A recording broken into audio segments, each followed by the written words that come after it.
विधिमंडळाच्या वेगवेगळ्या समित्या नुकत्याच जाहीर करण्यात आल्या आहेत आणि या समितीमध्ये वादग्रस्त राहिलेले धनंजय मुंडे आणि छगन भुजबळ यांना राष्ट्रवादीकडनं कोणतंही स्थान देण्यात आलेलं नाहीये।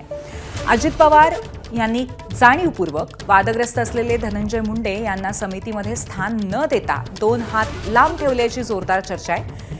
धनंजय मुंडे यांच्या राजीनाम्यानंतर रिक्त झालेलं मंत्रिपदही अजित पवारांनी स्वतःकडेच ठेवलंय। त्यामुळे छगन भुजबळांची नाराजी वाढत असल्याची माहिती सुद्धा दिली जाते।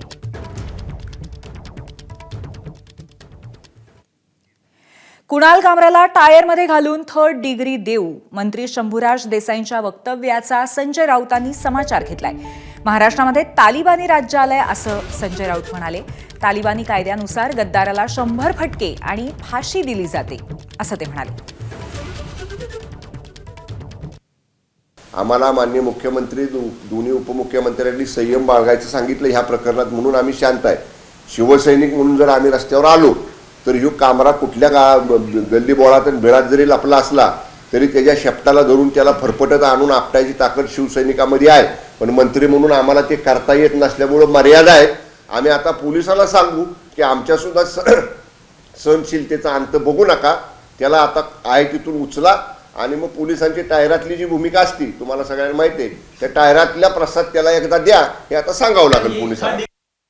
आता जर कोणी 3rd डिग्री द्यायच्या गोष्टी करत असतील एखादा मंत्री, याचा अर्थ या महाराष्ट्रात तालिबानी राज्य सुरू आहे। तुम्ही हिंदू राष्ट्र म्हणता पण इस्लामी राष्ट्राप्रमाणे तुम्ही शिक्षा देताय।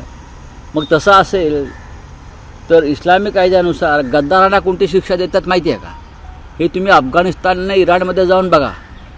जो गद्दार असतो त्या गद्दाराला भर चौकामध्ये उघडं करून 100 फटके मारले जातात पार्श्वभागावर।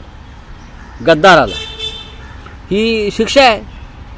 जर तुम्ही कुणाल कामराला त्या पद्धतीनं शिक्षा देणार असाल तालिबानी पद्धतीनं, तर तालिबानी म्हणजे इस्लामी पद्धतीनं गद्दाराची शिक्षा ही या पद्धतीची 100 फटके आणि मग फासावर लटकवायचं।